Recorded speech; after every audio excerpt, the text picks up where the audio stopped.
Good morning, Sonny. Mon, welcome back to the program. Morning, Quesito. Hi, Sonny.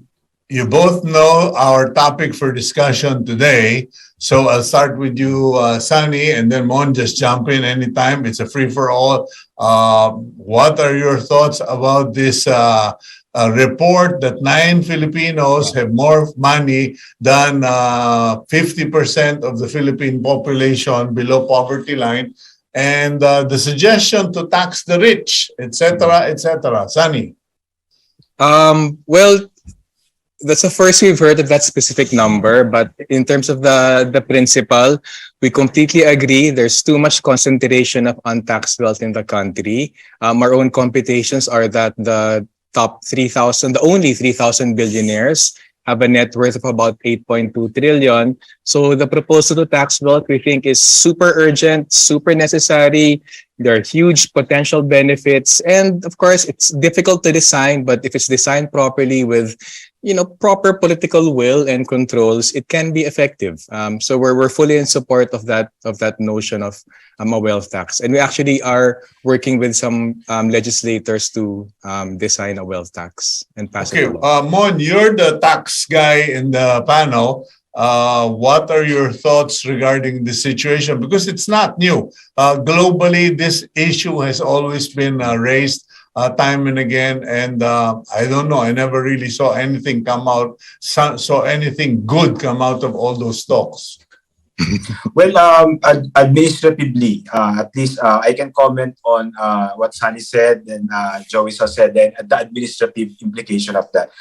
First, yung Joey said, it's easy to say that just impose tax on luxury goods. Kaya nga malakas ang smuggling, hindi nga matax, di ba? Then the second one is, we have to expand the scope of luxury kasi dapat lahat ng high-end, including real estate, dapat tamaan ng ma-impose na mas malaking tax. As you have said, that's why they are rich. They don't just spend, but they invest on a lot of assets. Kung yun yung mako-concentrate, kasi yung package 4, if I'm not mistaken, pro-rich na naman siya eh. While we are reducing the proposed package 4, while we are reducing the final tax on interest income, yung mga may savings, which is karamihan naman sa mahihirap walang savings, at yung mayayaman naman wala din sa savings kasi nasa investment, bababa din natin yung final tax on dividends.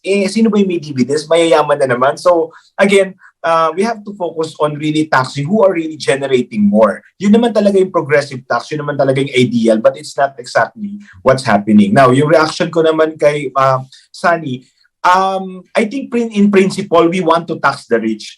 Except that, ang hirap talagang mag-design kasi yung mismo nagde-design, hindi nagde-declare ng totoong wealth nila.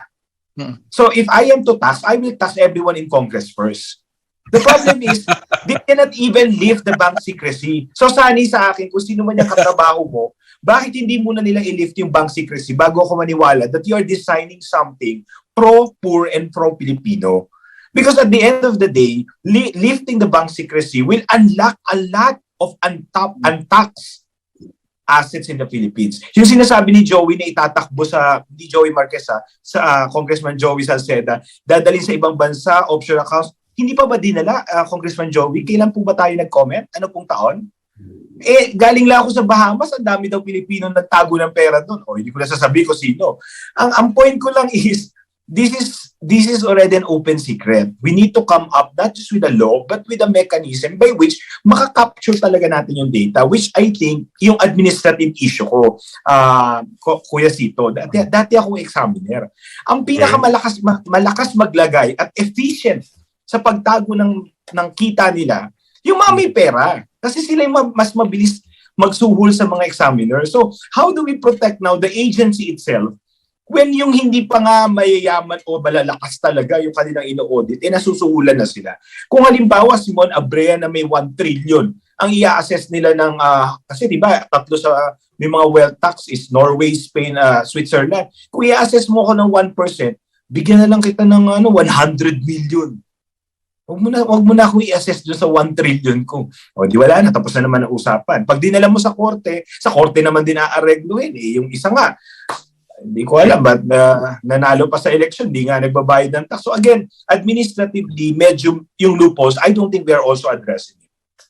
Okay, now, Sunny, what's your reaction? Because people, I know people who would say, pinagtrabahuhan namin. We work for our money. We took the risk. We made the investments. When we started, we borrowed money. Nagkababaon-baon kami sa utang na loob, nagsanla. And now that we've made the money, why do you want to punish us for being productive? Sige. Siguro two things na. First, one about yung administrative difficulties. Super agree with Mon. It's super hard to actually design a proper wealth tax. And it is true there are only about 7 or 8 countries in the world right now with the wealth tax. I think the most recent na nag-implement was Argentina. Tapos again, we can talk about naman yung details of how broad is it, how much is taxed. Pero that is true. The biggest problem, I think, will be designing it so it will be effective. Para walang lulusot nga. Pero sa amin naman, it's so important. Mag-start tayo dun sa premises. Is it urgent? Yes. We have so much wealth in the hands of a few that's not being taxed. Kaso, we have such need for resources, we're taxing the poor middle class pa with consumption taxes. So sa amin, we have to establish, first of all, yung urgency necessity niya. Once that's done, of course, may question about yung how to implement it properly. But sa amin, if it's going to be hard to implement, do you not even try? Kasi sa amin, di ba, cliche, no? The journey of 1,000 miles starts with a step. Sa amin, if you don't do that little steps right now to address yung administrative problems, design problems, corruption in the key agencies, difficulties, technical difficulties of assessing wealth, if you don't start now, essentially, nag-default ka. At sa amin, that's a big problem kasi kagabi lang actually, nag-invite kayo, did a quick estimate.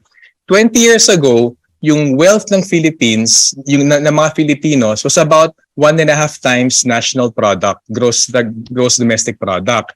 Noong 2021, that increased to 2.5 times. So para sa amin, that just basically says, yes, you have the economy growing, you actually have wealth growing much more in the hands of a few. So in itself, that's kumbaga, more than a Maharlika wealth fund, ito may material basis for a wealth tax. So sa amin, mag-start mo tayo dun sa premise, we have to agree, it is important, urgent, necessary, to make it possible, tatrabuhin natin yan. Kasi pag trabaho sa kanya, maraming layers. Tama si Mon.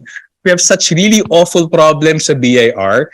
We have even worse problems with yung husay ng mga mayaman natin to hide wealth in the country and abroad. So again, sa amin, identify those measures. Identify measures for transparency, accountability, anti-corruption domestically. Globally, may mga efforts na naman. I think si Nobel Prize winner Stiglitz was proposing for more coordination sa international level on global assets registries and databases of beneficial ownership. Parang, they're not getting anywhere, pero it has to be start somewhere. So para sa amin, yung tanod dapat for a wealth tax, it hasn't been done for so long. There's such urgency. There are difficulties, pero pagtulungan natin yung difficulties na yun, imbis na yung from the get-go, you shut the door.